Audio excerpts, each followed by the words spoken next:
Jessica. How's it going? Hey, it's good. How are you, Casey? I'm good. Been a while. I know. Yeah. Well, welcome everybody back to Apothecary Knits. Sorry we haven't seen you in a while. It's so good to be back recording this for you. We're gonna get right into it because we have kind of a lot to say again today because we're gonna talk about blocking, which is just kind of piggybacking on our discussion of gauge and all of that, trying to find how to fit. Blocking's kind of at the other end of the process, right? It's the step at the very end. So for those of you who are maybe new to knitting or have never blocked anything, blocking at its very base is just applying some sort of moisture, often in the form of wet blocking, which means submerging your garment in water, which can be kind of scary if you've never done it before, and letting the yarn really soak up that water and bloom. That's what a lot of people say, the yarn blooms. And so it kind of plumps it back up from the knitting process, right? Because when you wind the skein, you're stretching it, and as it sits in the skein, it's being stretched out and all these things. So adding that moisture kind of makes it puff back up into its beautifulness, and then you let it dry, and then you come away with this magical garment, right? So it's very base. That's kind of what the essence of blocking is. Yeah.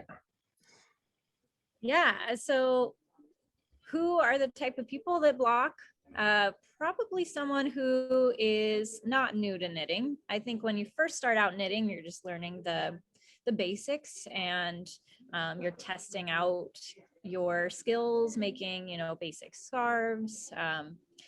But once you start getting into the area where you're, knitting things in lace or with other texture, or you're knitting garments, then you're going to want to think more about how the fabric is going to finish. And so usually that's kind of the next step. So once you've learned the skill of knitting, then you're going to want to finish your garments as they get more complex into something that either fits really well, or as Sarah said, it blooms into kind of the fabric that it should be, especially when you're knitting with natural fibers.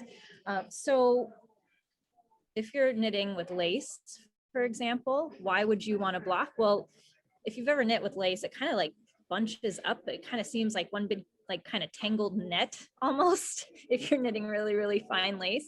And it kind of doesn't really look the way you want it to look until you've often wet blocked it and then carefully laid it out.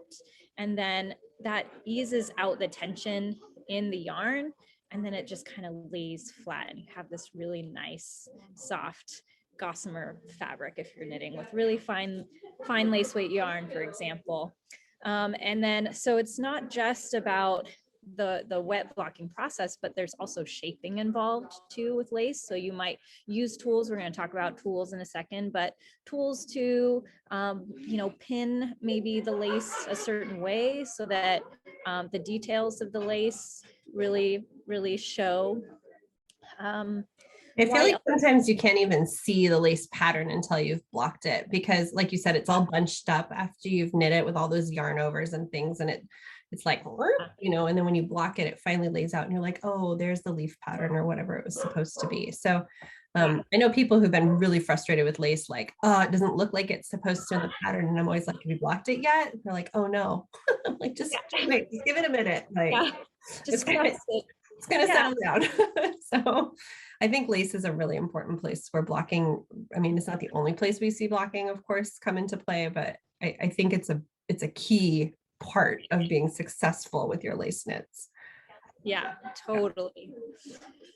And then also with when you're shaping your garment into its final finished measurements, blocking is really important then too, because even if you swatch, your final garment might not fit exactly the way you want it until you've finished it. So like, for example, this sweater that I knit recently as a test, when I tried it on after I finished it, it was tight in the arms.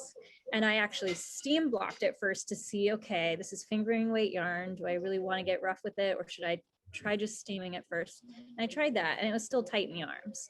And so then I decided to wet block it. And then now it's like the most comfortable fit. I love it. It's perfect. And so part of it is like, you have to kind of play around with it and judge when is the right time. and how to block. So, and we don't need to get into how yet, because Sarah, you're going to talk about that. But I mean, part of it is using your own judgment too, right? Like if you finish a garment and if it's just right and you love the fit, well, you might want to still ease out the stitches so that as we, even if it's not lace, the stitches kind of bunch up awkwardly and they might not have that perfectly flat little V shape for every stitch. And so even if you steam block a garment, it's not going to, adjust the fit very much, but it's still going to ease out the tension in the stitches. So there's like, when you're thinking about how should I block and why should I block, a lot of that comes down to judgment calls and trying it on and figuring out, how am I going to make this work to fit me? And also being careful about not going too overboard on certain things like ribbing and the collar and stuff like that. Figuring out how much stretch do you want in certain places. Yeah, I definitely think there's different stitches that block out more loosely, if you will, and ribbing is one of them. So maybe ribbing you want to be tight because it's like at a cuff or some, obviously somewhere that's supposed to be going in that place. And so you might want to think about, do I leave the ends of my sweater sticking out of my bucket so they're not actually getting blocked and they're tighter? I've done that for sweaters where I wanted the sleeves to be really, like tight at the wrist or whatever. And then the other one that I personally think just blocks out huge is brioche. You know me, I love brioche. And sometimes you want that, like sometimes you want the brioche to be just like that floppy, drapey, like beautiful brioche. But if you have a garment and I knit a lot of brioche shawls because I love shawls. So I want that. I want them to be floppy and loose. But if you have, say, like brioche in a sweater and you might want it to be a little tighter, so it's got a little bit more form, you might think about steam blocking it instead, which we're going to talk about the difference between the two. Steam blocking is just not as aggressive as submerging something completely in water and getting it soaking wet. So it's kind of a nice in between when you want things to just kind of lay down a little bit, but not a lot. But at any rate, my point being is that some stitches really lend themselves to really opening up, and you may or may not want that to happen. So it's just another place to just sort of be intentional and thoughtful about your blocking. And the other thing I would say about the why is that sometimes patterns tell you to block or not block, or that's their suggestion. Again, as Casey was saying, it's totally about your preference for fit. So it doesn't mean that you have to if the pattern suggests it, but often, especially if you're using the same yarn that the designer used and you really want it to look and feel like the pictures or like the garment that the designer made, you're going to want to follow their instructions to a T often. And I think I would argue that most sweater patterns suggest blocking. But was it last episode we were talking about really chunky knits and how you might not want to submerge them because maybe you love the fit as it was because you just knit the Power Puff Cardi. Is that what you just knit? Yeah. And the instructions say not to block it, right? Mm-hmm. Yeah, just to keep sort of the rigidity and to keep the stitch definition, and because it is made out of a super chunky yarn, right? So there are places where maybe the designer suggests not to block, and it's important to listen to that too if you want that kind of look and fit. And you can still, like with the Powerpuff Cardi, the designer did make a note about just kind of a light spray, like if you had a spray bottle, like if you wanted to treat your yarn for some reason, like let's say you're worried about moths and you put some cedar oil in a bottle, a spray bottle, and lightly spray it, and that's not really blocking, but it's a way to treat the yarn without having to get it wet, because I feel like a serious thing, by the way. Let me just say, we can go into my moth saga some other time, but you see how my yarn's in bins instead of like super cute and out there's a reason for that.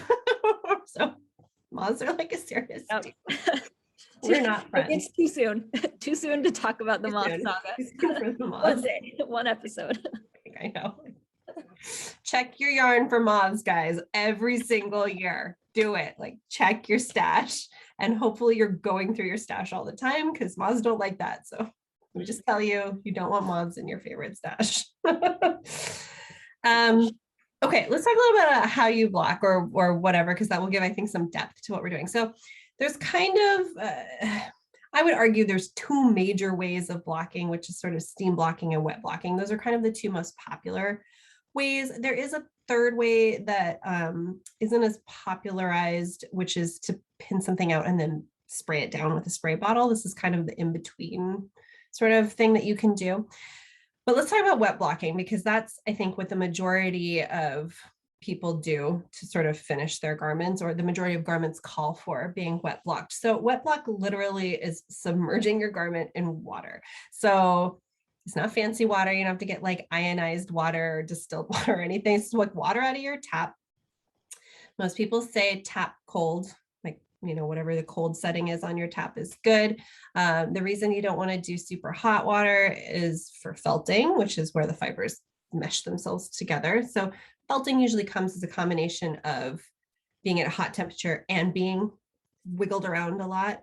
So you kind of have to have both, but the hot temperature doesn't help because it also can sort of cause the fibers to break down a little bit. But the other piece is that dyers, you dye yarn in super hot water. And so dyes never fully really rinse all the way out per se, some more than others, bright colors more than others, etc.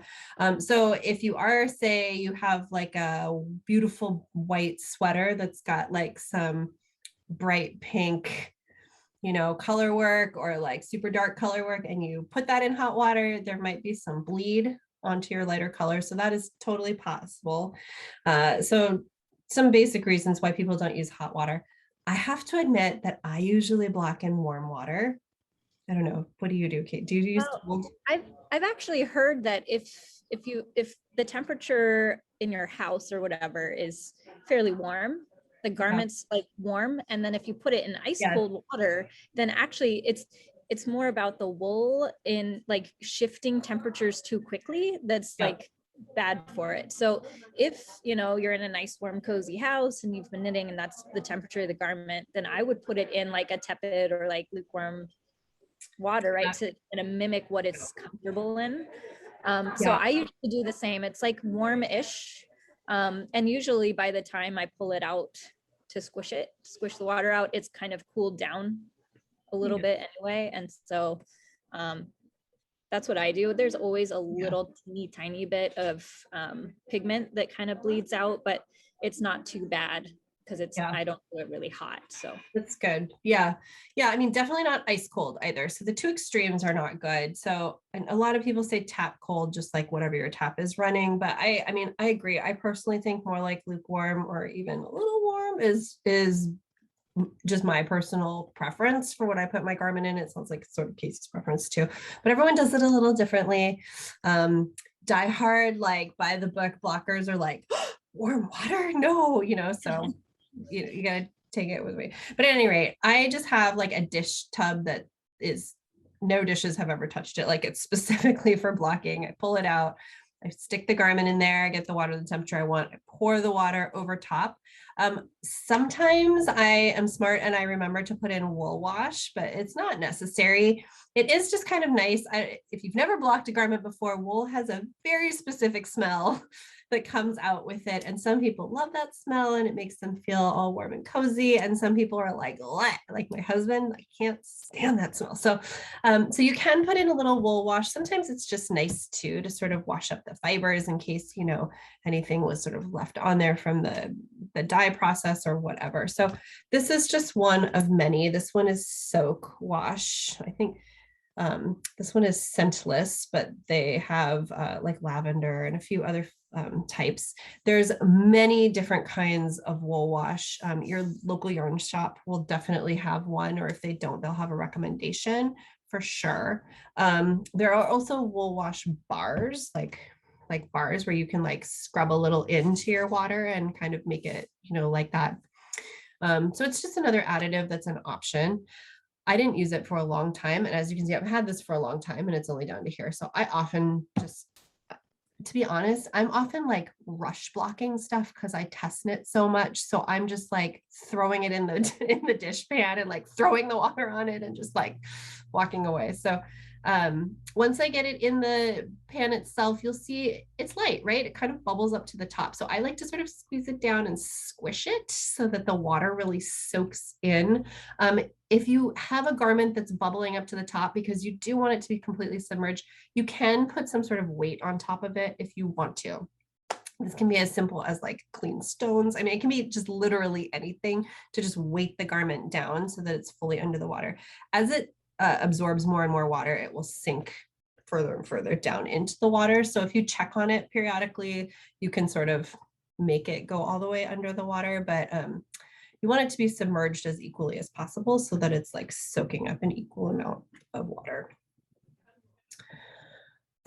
So 15 minutes, that's sort of the usual time period to let it soak. I have definitely walked away and forgotten that garments are in there and left the house and come back like 2 hours later and they're still soaking.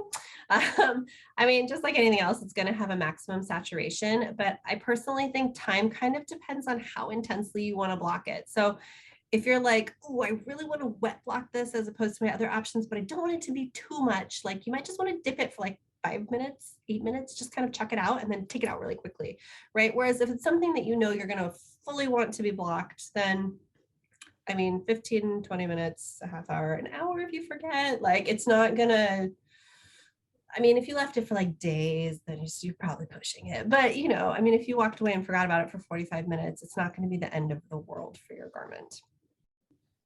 I'm usually impatient, so 15 minutes is like my max, and I'm like, okay, I'm ready. Yeah, I often am like I said, I'm trying to like throw it in the midst of doing everything else. So I just like, oh, just stick it in the water. And then I do sometimes really walk away and forget about it. But I also sometimes I'm like you, especially after a test knit is happening and I like need to have it tomorrow or something for dimensions or whatever. I will also just like set a timer and be like, okay, I'm done, like out of the bath. But I think, 15 minutes is like a good solid time if you really want it to be like truly wet blocked, right? Yeah. To take it out, it's very simple. Dump all the water out. Don't dump your garment into like a dirty sink or whatever. You dump all the water out. And then I personally will just start at one end, whether it's a sleeve or whatever, and I'll just kind of ball it up and then squeeze it like this. And then like this part just got done. And then I'll like go to the next part and squeeze it. So I'm trying to just hand squeeze out as much of the water as possible. There's multiple ways you can really get it fully as waterless as you want. So my favorite method is to put a towel on the floor, put the garment on top of it after I've sort of hand squeezed a bunch of the water, initial water out, put the garment on the floor, put a second towel on top of it, and then I like walk on it. My son also likes to help me with this endeavor, and now so do the dogs. So it's like a family affair. we all squeeze the water out of my garment together. Lots of people put it in 1 or 2 towels and roll it and then step on it. I stopped doing this after I had a garment that really got stretched out that way more than I wanted to. Like I didn't feel like I could control the stretch as much, because when I step on it instead, I can choose if I'm stretching it out over the towel or kind of bunching it up and then whatever. But tons of people roll it in a towel and then sit on it or step on it or whatever to get the water out. You can also put it in your washing machine. I know, on the spin cycle, if you're able to only put it on the spin cycle, there are people who put them in the washing machine and just run the spin cycle for like 10 minutes. And I have to tell you, I have done this for some shawls that I really needed to be like speedy blocked, and it gets the water out like no other. They also make machines specifically for blocking that do this. They're like tiny spin machines, I mean, basically. And then you can, I'm not totally sure because I think they're expensive and I haven't really used them, but I'm pretty sure you can soak the garment in there and then drain it and then spin it all in one machine. So if you really want like the creme de la creme blocking experience, you can get something like this. But I have to say, for me, just like walking it out on towels is enough. I don't know. What do you do? I think so too.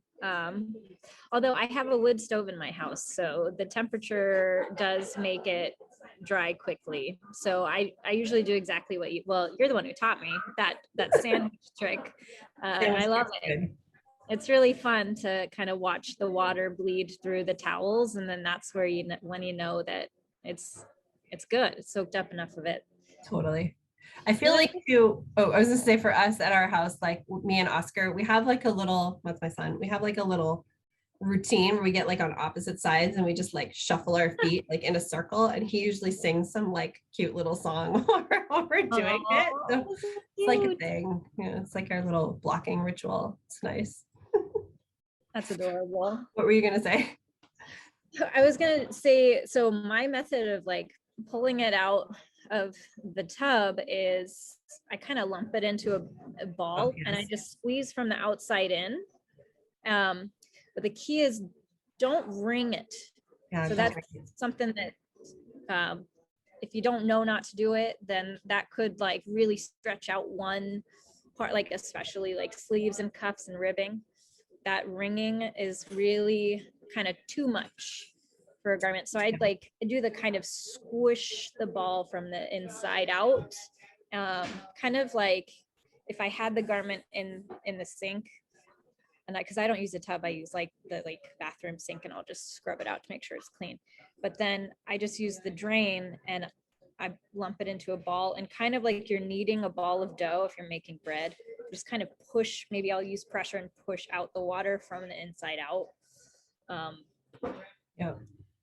That's a really good point about the wringing. Ball, and then I like put it down on the towel, and I kind of unfold it gently, because I don't even want to like hold it up and have gravity like stretch it out. Yes, and I think this is a really important point, because I totally agree, and especially if you have those stitches like brioche that really stretch, or sleeves on sweaters like to really stretch, you want to very carefully, you want to just kind of be holding it like this the whole time. You don't ever really want to pull it out like this, because it gets quite heavy, really, which I have to say, the very first time I blocked something, I didn't anticipate how heavy it was going to be. And that weight will just stretch all your stitches, which you may or may not want, like maybe you're going to stretch it, maybe you are actually going to stretch it, but you want it to be intentional, right? And so, yes, I think there's a really great point is to make sure that you kind of have it collected in like a little mass when you're carrying it to your final destination before you and then spread it out on the towels. And then even after the towels, I do the same thing. I still scoop it up, even though all that water's out, and carry it to my blocking mats. So after you've got all the water squeezed out of it as much as possible, however you're going to do it. And it's not terrible if you have water left, but it's just like the more water there is, the longer your dry time is going to be, right? Then you get onto where you're going to pin it out, right? Like that's the next step, is sort of laying it out or pinning it out if you're going to do that. I use blocking mats. So you can buy formal blocking mats from several places. They're foam mats. They tend to have grid lines, if you're a sewer at all, similar to like a sewing mat, where they're measured by the inch, which is helpful, I guess, if you're trying to block something out to be, exactly precisely so many inches or whatever. They're crazy expensive, as is sort of everything in the knitting world. Yep. I got these kids play mat pieces off of Amazon. I only have needed one thing of them, and I think I paid like $20 or something. They're just like, it's like kids foam play mats. It's the exact same thing. You can also go to like Home Depot and get like floor mats like that you maybe would put like in a garage or a workspace, and they're bigger. Like this one is maybe like 12 inches by 12 inches. I think it's not that big. You can get some that are huge because they're meant for your garage, and you can pick those up at Home Depot or Lowe's or whatever your local hardware-y type store is. I think it's a much cheaper alternative. As you can see, there's no grid marks. It's just this, but these have held up forever, and I just got them off Amazon or wherever. So you'll put together as many of these as you need, if that's what you're using. If you don't have that, when I first started blocking stuff, I pinned it into my carpet. I will fully admit, I just pinned stuff into my carpet. If you want to put something underneath it because you don't want to put it on the carpet, the wet garment on the carpet, use something like trash bags. Don't use something like towels. Towels will just absorb the moisture and hold it, and it will take forever for your garment to dry. So just putting out trash bags or something, something less absorbent like that, like a plasticky type of thing, is what's going to help your garment dry faster. I'm losing my shot. Yeah, and with the towels too, like you have risk of mildew issues if if it takes too long to dry. So yeah, absolutely.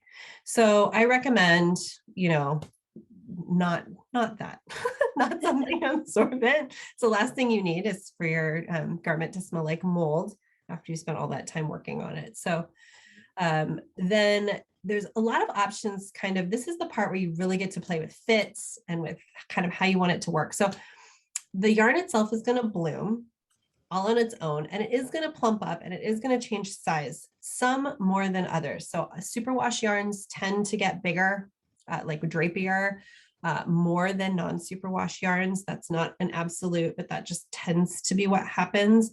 Non-superwash fibers just tend to be a little tighter, so they move some, but they don't move as much as superwash. So that in and of itself is going to create some change to your garment, maybe more or less depending on what type of yarn and wool fiber content you have. However, now the pinning out part or the laying out part is where you really get to decide what you want your dimensions to be like within reason, right? Within the limitations of what the yarn can do.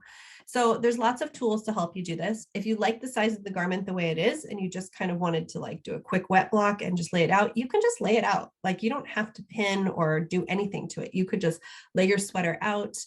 This is a great opportunity to kind of even up the back and the front hem if you want it to lay down a certain way, or to like smooth out the sleeves and, you know, whatever. So you could just lay it out and then let it dry the way that you have it laid out.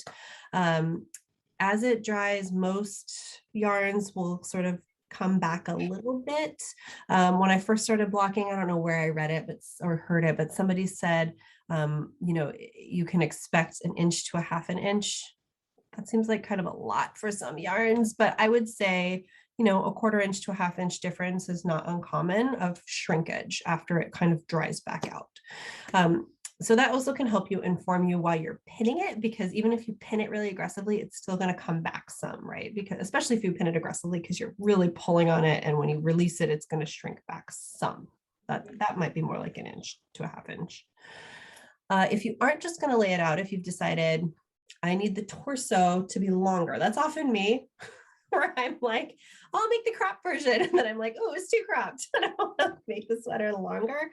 This is a great opportunity where you can start to be a little more aggressive and do these things. And there's lots of different ways to pin things. The classic is to use T-pins, which I don't know, does anybody really block entirely with T-pins anymore?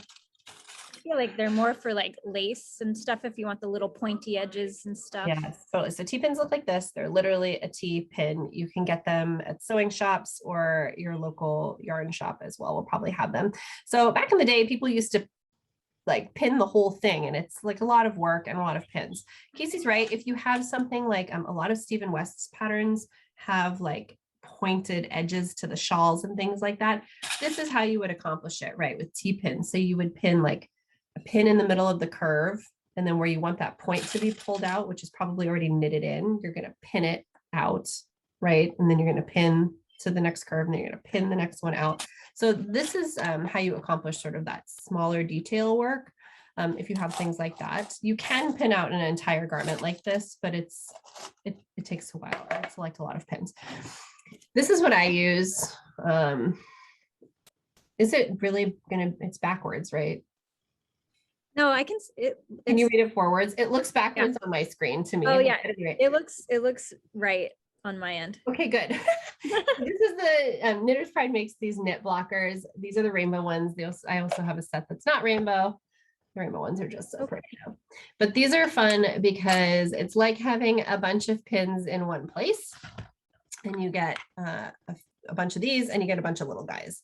So for me, this is like my go-to way of blocking things. I did end up needing to buy a second set. So this is my second set. I have 2 sets.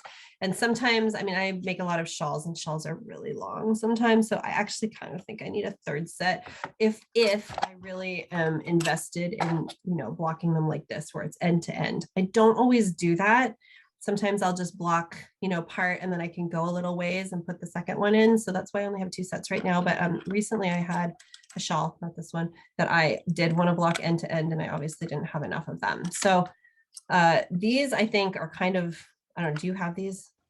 Yeah, I had, and they're not the cute rainbow ones. They're just like the plain ones. But I mean, coming back to the cuffs and not overstretching certain parts of the garment. That's where I would probably use those kind of comb pins for like the sleeve and the body, but not maybe, I wouldn't maybe pin the ribbing on the neck. I never pin ribbing. I feel Yeah. like unless something has gone wrong or something, like I never really pin ribbing. What I often do is It'll sweaters. shrink and then flare. Yeah, You it'll shrink don't and want flare. the flare. Yeah. You want the opposite. What I often will do with sweaters is pin like kind of along where the armpit is. I'll put a line here because usually this part fits okay. And if I'm usually aggressively blocking sweaters, it's like I said, the length. So I'll usually pin here just to have like a point to pull from straight across. Yeah. And then I will pull out the sweater as long as I need it to on the blocking mats and then pin it at the bottom. Sometimes I pin it on the side, but I don't usually pin wider. But sometimes I will pin it on the side just for stability. But I definitely use these combs to do that. And so, like what you were saying for the bust, like that's where you go and you look at the schematic too. And if you want to make sure that you get the finished bust measurements, that's a great way to line it up. And then, yeah, like you said, there might be a little ½ inch or an inch of shrinkage that you could put into account, but that way you're getting the fit that you want, right? Yes. And going back to the schematic is a great idea. If you're trying to achieve, exactly what it is, then you can use that as a reference. And that's why the professional knit blocking mats have those measurements so that you don't have to like get a measuring tape out and look, but measuring tape will also do the same, will fit the same purpose basically.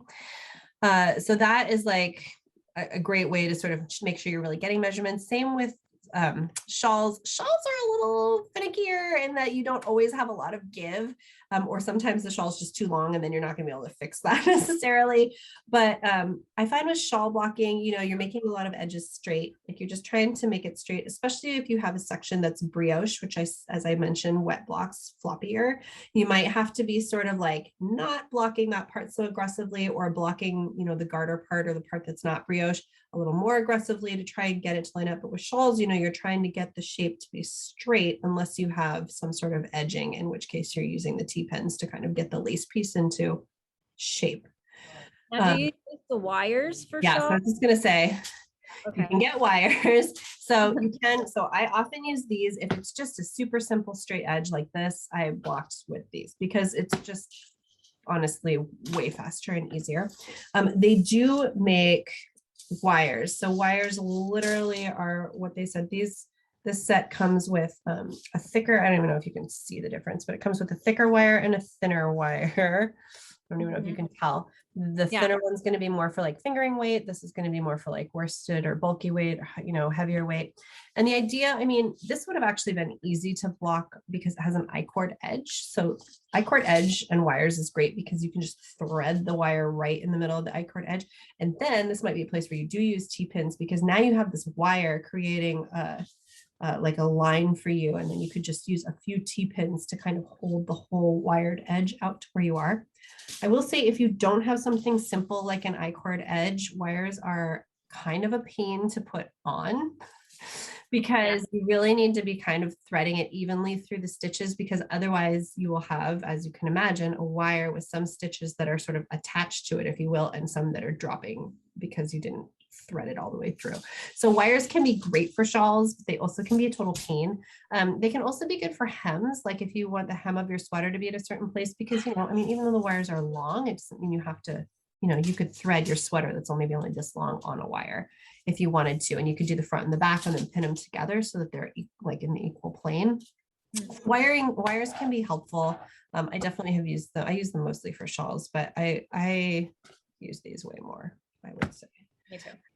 Yeah. And then you just wait. Then you just wait for it to dry. So I will say, in the summertime, you could block outside if you are in a place where it's not going to rain. Seattle might not be your place, but especially if you live somewhere like Arizona, like somewhere where it's probably not going to rain, it's going to be really warm outside, or you have a covered area and the temperature's warm or the sunshine's going to be out there, you can totally block stuff in the sun. If you have something small, like a hat would just fit on one of these, or a pair of socks, you can always put it in the sun and then bring it in at night. because you just carry it in flat. So there is some nice options. And then you've got like a breeze, it's this kind of nice. And I don't know, there's sort of a romanticized air about knitting and blocking things outside. Here in Seattle, I usually block inside because we don't have that kind of weather. Although Casey's sitting outside, and as you can see, after several days of rain and storm and power outages, it's beautiful now here.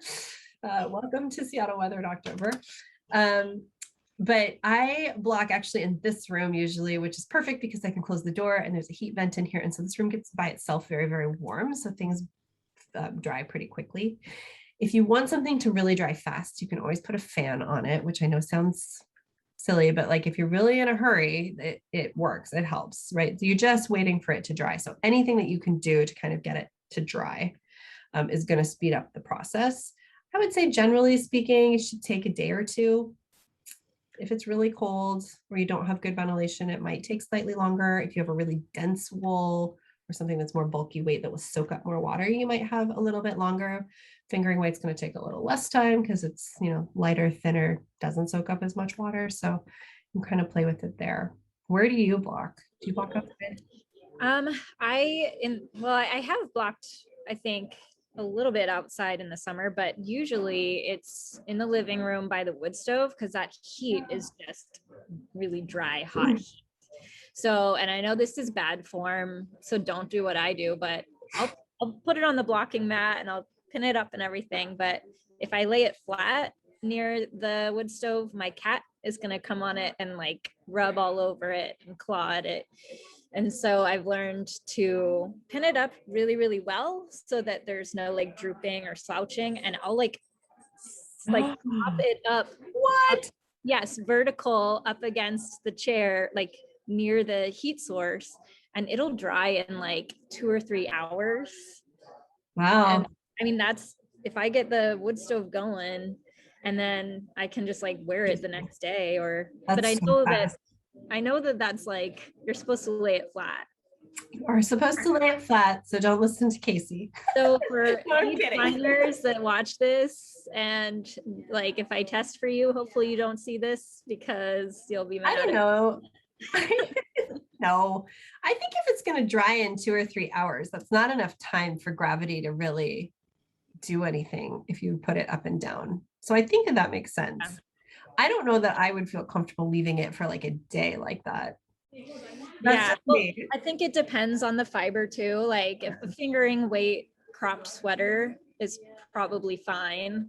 Like a super bulky weight, if I wet blocked it and then I did that might be bad, just because of the heaviness of so yeah, I wouldn't do that all the time. I also have in my craft mess room, I have a heat source that I can close the door and keep the cat out, but I'm usually impatient, so I like the wood stove.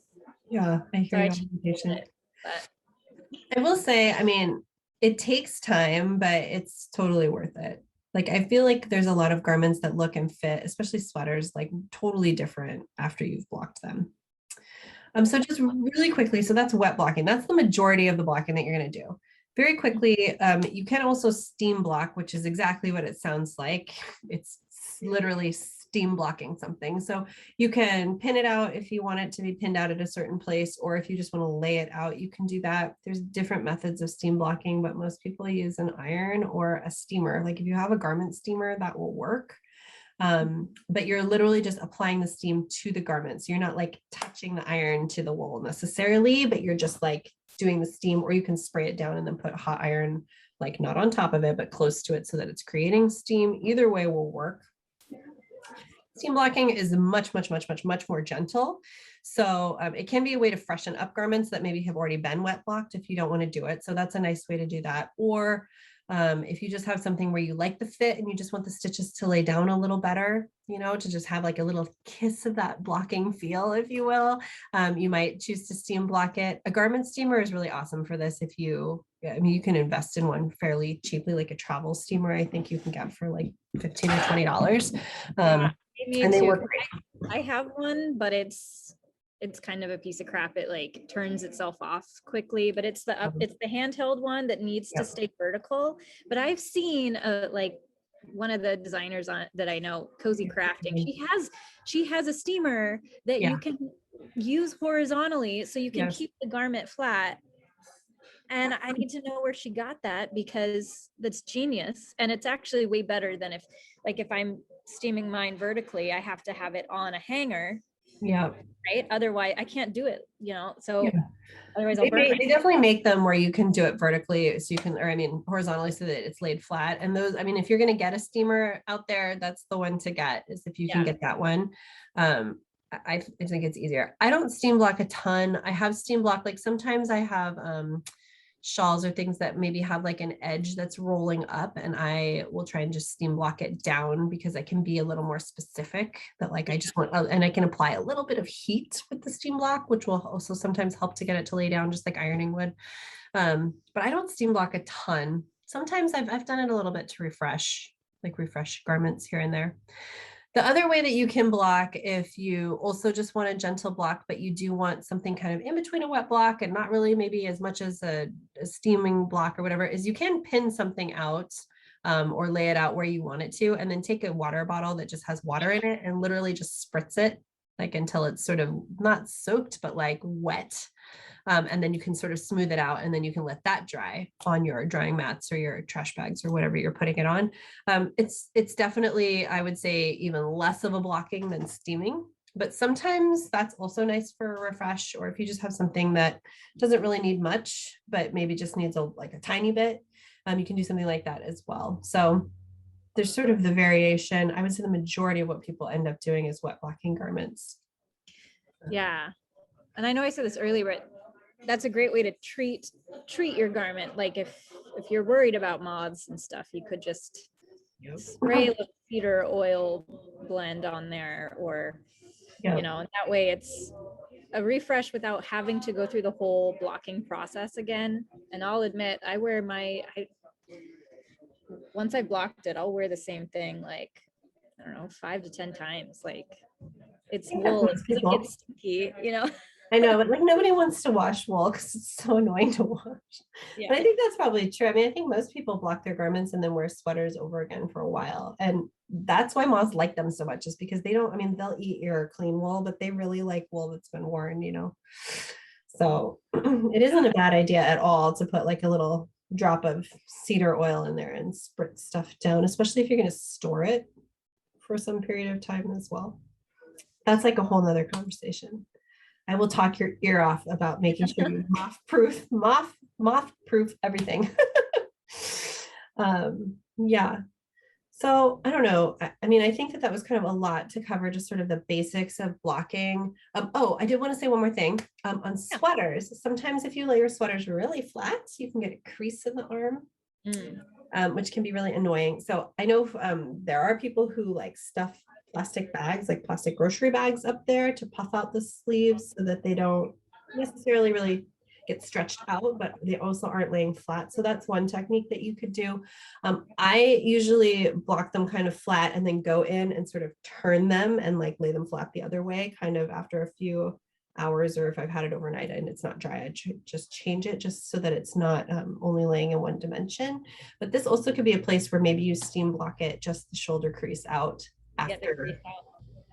Yeah, so you could block it, you could wet block it, and then once you pull it off the mats, once it's dry, then you could just steam out just the crease if you have that in the sleeves. So that's just another sleeve creases happen if you're going to make it flat, right? Makes sense. Yeah.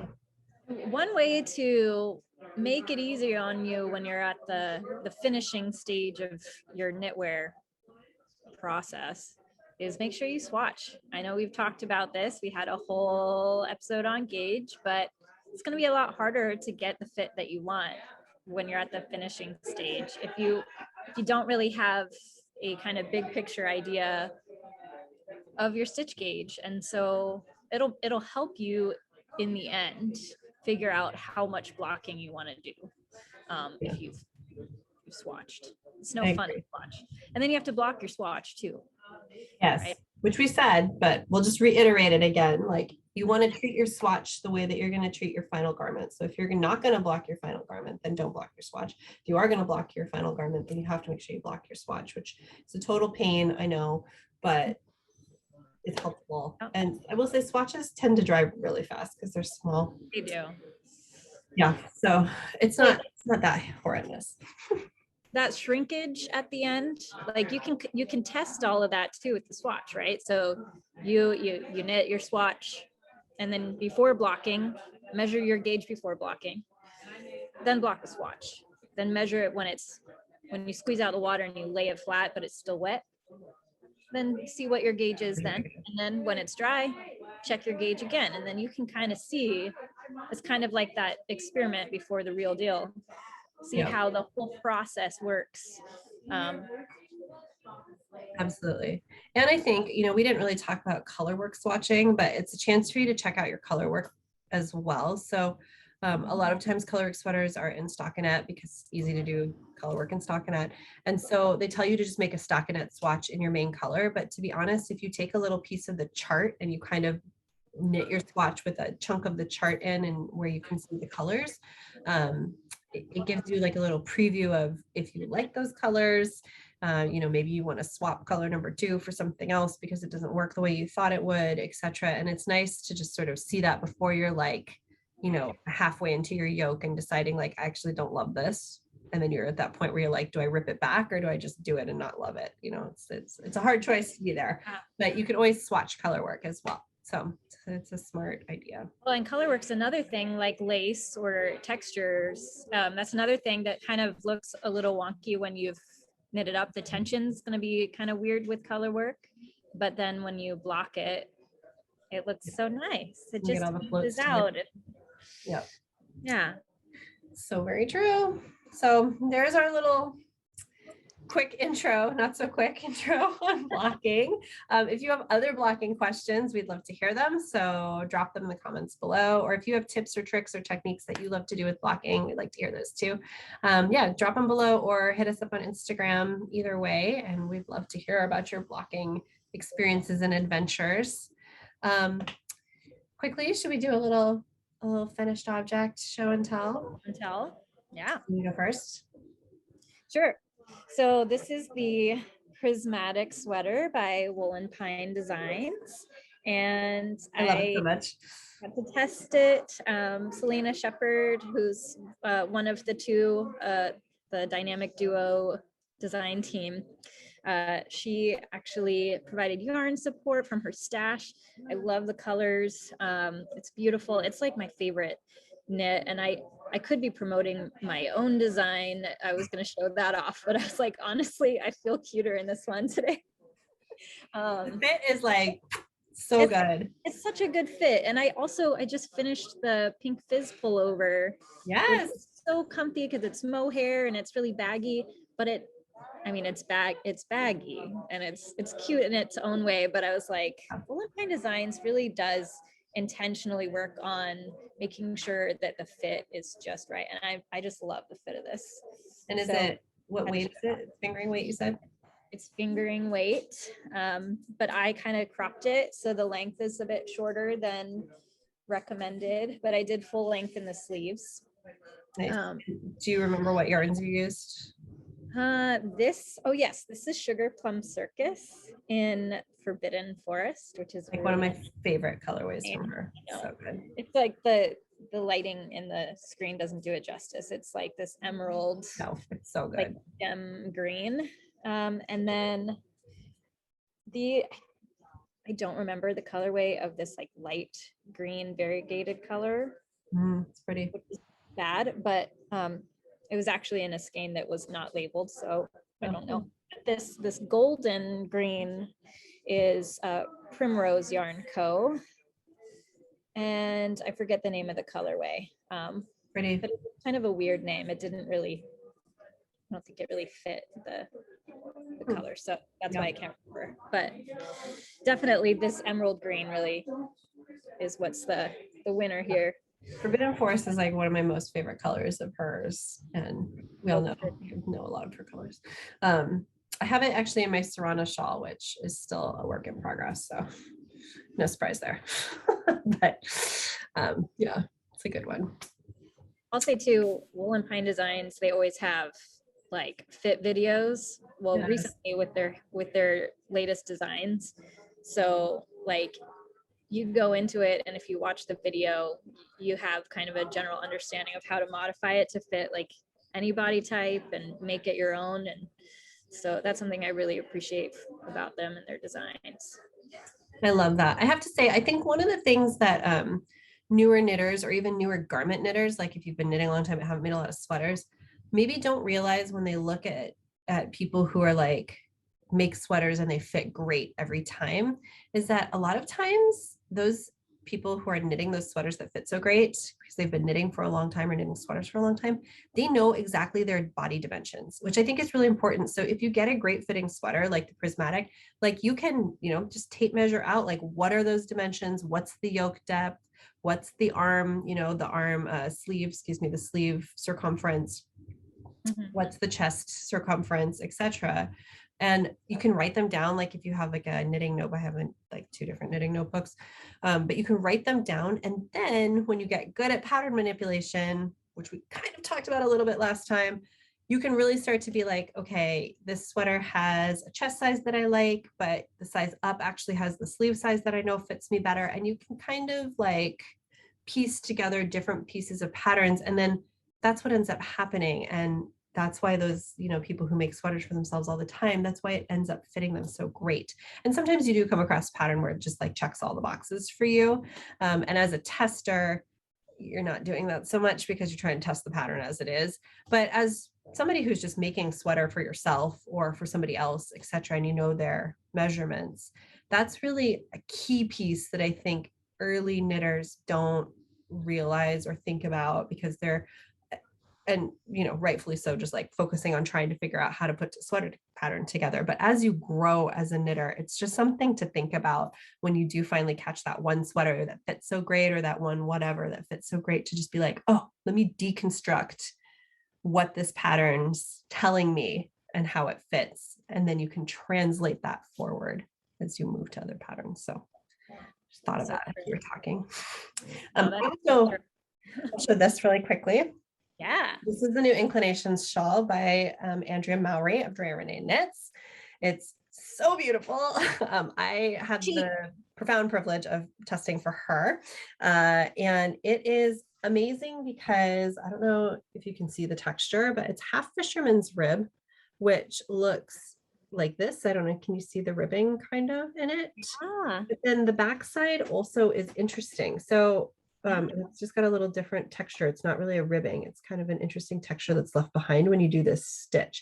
So it really, she says it can be reversible, and it really can be reversible. The ribbing piece on one side and then the sort of textured piece on the other side. I knit mine up in 6 skeins of Spin Cycle Dream State. So you're doing two colors at a time, alternating, and then of course they're in a gradient. So it moves along quite nicely. Let's see, the colors are Stay Out of the Forest, which is like the orange with Salty Dog.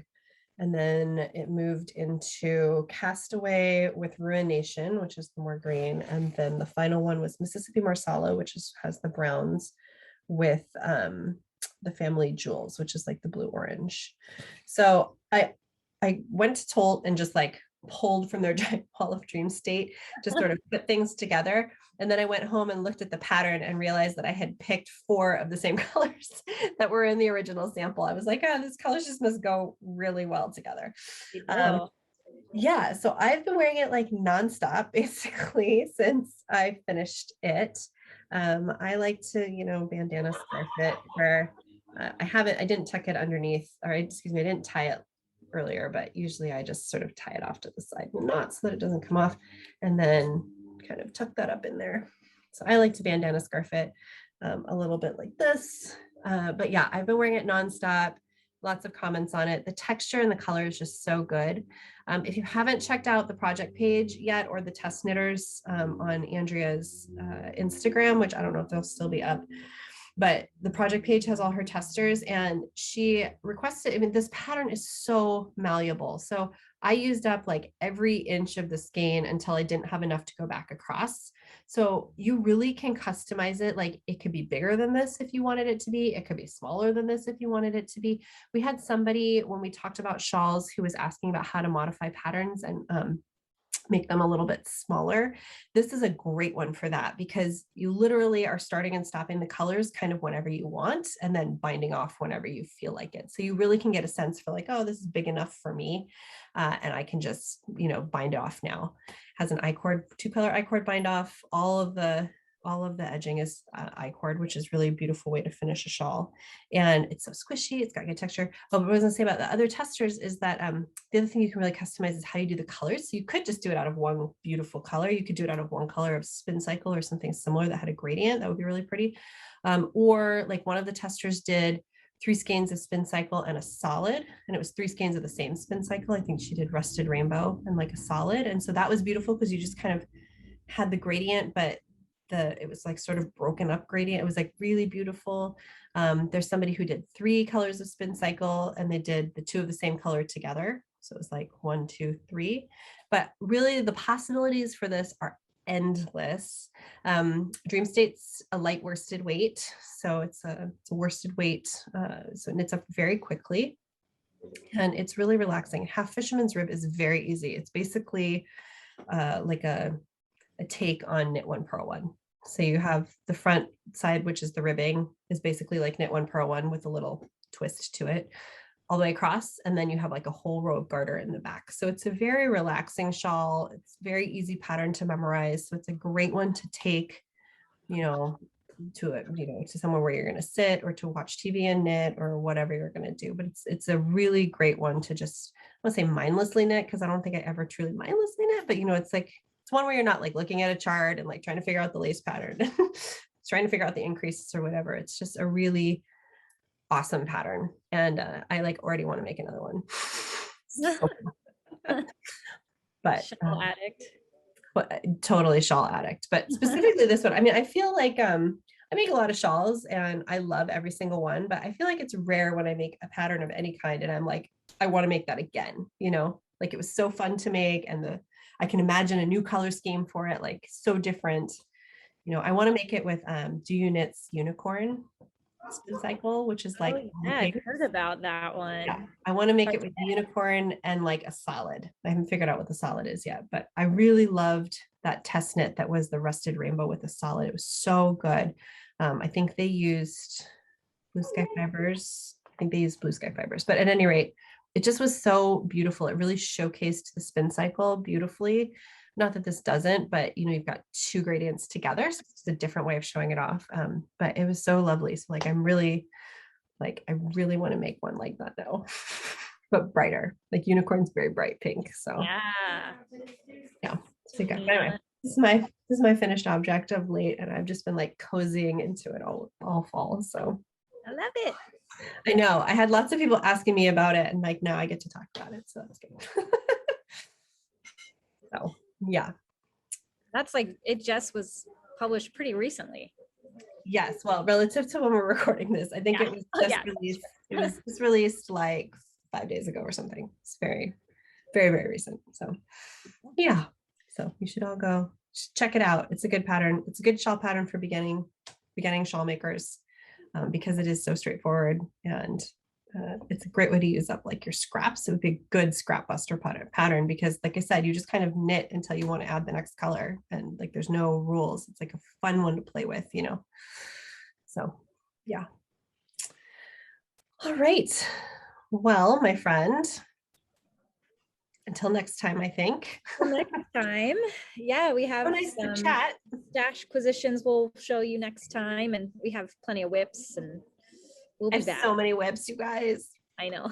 I think it got worse from the first episode. We've got to work on finishing some of those. I know.